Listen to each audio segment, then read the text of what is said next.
So Sam Seder and Ethan Klein decided to do a debate. Now, for whatever reason, I think debates are silly. I don't think that they really amount to much. I agree with Jen. I think a lot of it is just wasting time. But when you think about the different commentary that's been going on and why the equating of Zionism to Judaism is so devastatingly dangerous and how it leads to rampant anti-Semitism, I believe that Sam captured this perfectly in a short snippet with the debate that happened this weekend with Ethan Klein. This conflation is dangerous for Jews. It is a fig leaf and a way of weaponizing anti-Semitism that has enabled Donald Trump to do the shit he's doing, that has enabled the slaughter of thousands upon thousands of children and women and men, for that matter. It is not keeping Israelis safe. And this type of conflation, Ethan, is what I find far more irresponsible, frankly, than the idea that he said positive any type. I mean, look, you do a show Sam, 4 hours a day. He does a show 5 or, as far as I could tell, 15 hours a day. And to focus in on that one tiny clause. This is not one sentence. Tiny clip, Sam. Well, you don't know. This is a totality of behavior. But you wanted and by to the way, bring it's this easy, up. and I appreciate that anything. you can hand wave it away and say that it doesn't. Wait, no, I'm not hand waving. For a second. What are they referring to? Because I didn't see, what was he talking about?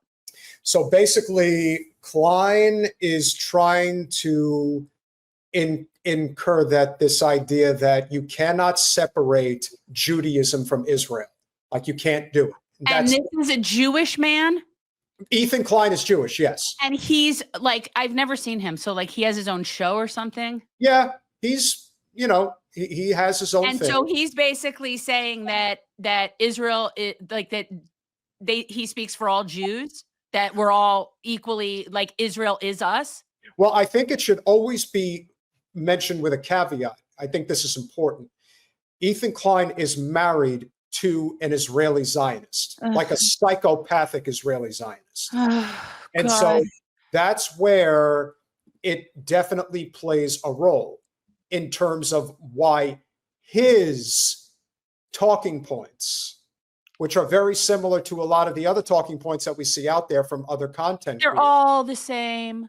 They're all the same. We all got the Zio Playbook. Any Ashkenazi Jew raised in this country, we got the playbook. We know the talking points. Yeah. I've heard them all. And that's why Seder clearly is not paid by the Israel lobby. No, otherwise he wouldn't talk like this. Let me tell you, whatever things about Sam, I truly believe he's a decent person. I really do. So too. I don't think he's a bad guy. I can tell like things that you can tell. Yeah. I mean, and again, whatever with politics. Anyway. You know what? It's the same thing. Like with Emma Vigeland, there are people who watch this channel that love you and probably hate me, and maybe vice versa. And sometimes that's the dynamic of an effective show, where you and I do not agree. We agree on a lot, but we also disagree on things too. And I think not having an echo chamber is what makes things effective. And being able to have political nuance, I also think, is immensely important, which a lot of times people don't do. And in this case, Sam is doing the right thing. He is calling Ethan out, which is what should happen. Every one of them should be called out. Oh, I want them to be, honestly, I want them to have to wear scarlet letters for the rest of their lives. For the rest of their life. For the rest of their life. There is no forgiveness. I actually want their children to have to wear them too, but continue. Well, you kind of are. I'm saying this you're saying it doesn't. You're saying actually I'm wrong for caring about it. No, yes. In fact, I'm saying because you're a lying sack of shit. That's why. No, but here's the thing. That straw man right there. Everybody noticed the straw man he said right there. You're assuming that because I really care. What are you implying? Wait, no, you're saying that I'm wrong for caring about it. Sam never said that. I don't recall him saying that. That is so typical. Somebody who has no good argument.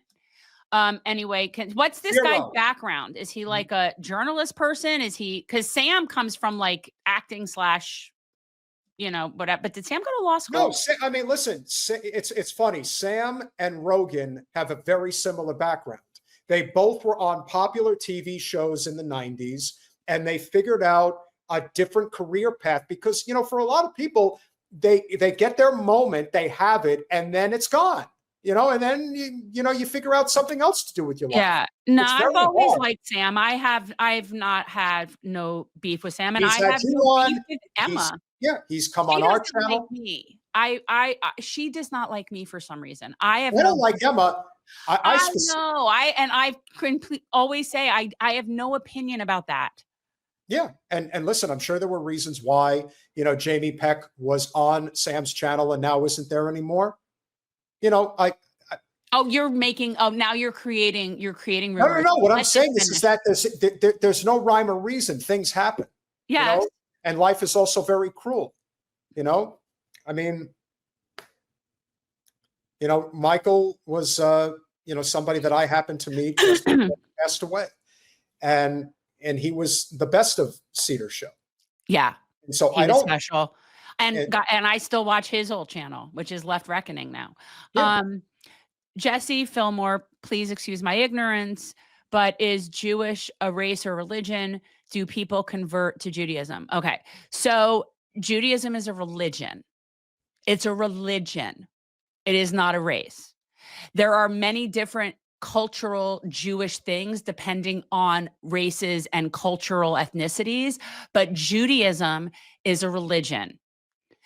Zionism is a white supremacist, settler colonial apartheid regime. That's what Zionism is. 100%. So it's a political project where they've used Jews for generations. They've used us as tools of ethnic cleansing. They have gaslit us and fear-mongered us into a place where we have no concept of like where reality is as growing up in terms of what is Israel, what is Palestine. They lied to us. And that is not the religion. Yes, there are many people that do convert to Judaism. And there's different kinds of Jews. There's white Jews that are Ashkenazi European Jews, like moi. There are Sephardic Jews that are from the Iberian Peninsula. There are Mizrahi Jews, which are Arabic Jews, like Palestinian Jews. And yeah, there are Palestinian Jews.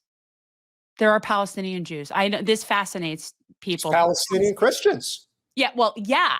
There's Palestinian everything because Palestinian is a people and there's multiple religions. And Judaism is a religion and there are multiple different types of ethnicities that have Jews. And so that is my Jewish education for the day. Hey, look, I didn't know until within the last year that the word Arab is considered a derogatory term. I didn't learn that until I found out from... I don't know that they consider it derogatory. I find it rude because that's the term that my family and everybody used. Well, it's intended to be derogatory. There's no question. It's intended to lump all brown people that speak Arabic as to their one people, which is absurd. So it's because white people can't fathom that there's all different cultures in the whole world. Again, the caucasity. But Arabic, if you're talking about the people that speak the language, yes, that's Arabic. But not all Arab people that speak Arabic are not necessarily what we would have considered Arabs, because there's people that are that are from Pakistan or India that will speak Arabic. And they're not necessarily what we would have called Arabs, but yeah. Gary Johnson, I don't know if you're new to our channel or not, but check out our interview with, what is that? That's an audio kickback that's coming on your engine. Check out our podcast interview with Ken McCarthy. He wrote an excellent book. Yeah, we just talked all about this. JFK and RFK versus Zionism. He was so prophetic in what he had researched and studied that if you look at the JFK files that were released recently, the direct ties to Israel in terms of Jack's assassination cannot be denied. They are very real. We'll finish this out. This conflation is incredibly dangerous. It is disingenuous. I think it's dangerous right now, to ignore what's being described as dehumanizing violent language for American Jews that have. He's like Dr. Hero. Do you think if you talk really fast, people will think you're smart? Well, he learned. Who do you think he learned it from, Jen? Who do you think he's pulling that from? Well, listen, he watches my show all the time and understands that I do a wonderful job when I debate because I don't let anybody talk over me, and they are always going to lose because I know what's best. Remember, it's written in the Talmud, and that's what matters. People like Ethan Klein, they perpetuate anti-Semitic tropes. They do. And they do it for money and power. Yeah, and I saw people in the chat talking about, the Misrai Jews. They have traditionally, and still are, treated very poorly in Israel, even though Israel arranged to have them imported so as to be able to have the proper numbers and demographics that they needed in order to properly suppress the indigenous people. So they imported a whole bunch of Misrai Jews that they then subsequently and still continue to treat like second-class citizens, because at the end of the day, Zios are white supremacists and racists, and they don't like brown people. They don't like brown people. And when you look at people like Netanyahu and Ben-Gvir and all these people, none of them are even Semites. We had this discussion the other day. I love how they throw around anti-Semitism. They're not Semites. The Misrai Jews are Semites. We could get into that again, but it's just, yeah. So, and the reason I bring this up is because when you make statements like this, like former Senator Norm Coleman, who was at some JNS event over the weekend, this is the type of statement that is made where you can understand where the rise in anti-Semitism is coming from. A majority of Gen Z have an unfavorable impression of Israel. I wonder why. Why is that? Just because we don't like Jews? Is that what it is? It's just because Jews. That's it. That's got to be it. There's no context. Let's just keep going with that. I think the reason for that is that we're losing the digital war. Okay, they're getting their information from TikTok and whatever it is, and we're losing that war. When you think about it, the masters of the universe are Jews.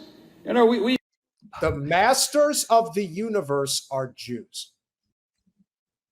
Well, that's the trope that has been being said forever and ever and ever. Travers, I want to see the documentary. If anybody knows how I can watch it without having the BBC app, because you're over in the UK, so you guys have access to it. Somebody in this country, tell me, in this pathetic country, how I can watch that show. Thank you. We've got Altman and AI, we got Zuckerberg, we got Sergey Brin, we got the whole group across the board. Jan Combs, founded WhatsApp. It's us. And we have to figure out a way to win the digital battle. Amelia, we got to get our digital sneakers on so that the truth can prevail over the lies. And when we do, you're committing genocide. These people are so, it's so ridiculous. They really think that they can just sweep this under the rug. It's incredible. No. Even now, they really want to pretend like nothing's happening. It's fly. That the future of Israel will be stronger because a majority of all Americans will support Israel. We'll make that happen. We have to make it happen. Thank you. I'm sick. Somebody in the chat is obsessing that we don't talk about AIPAC. We've talked so much about AIPAC on this show. I don't even know what to tell you. But at this point, this is just so much bigger than AIPAC. You also need to look at Kufi and all the other ones. And then there's the ones that aren't even called that, but they're still part of the Zio lobby. At this point, AIPAC is just one of so many. I highly recommend Walt and Mearsheimer's book, Stephen Walt and John Mearsheimer, right? It's John Mearsheimer's book. Yeah, I think so. About the Israel lobby. It was quite eye-opening.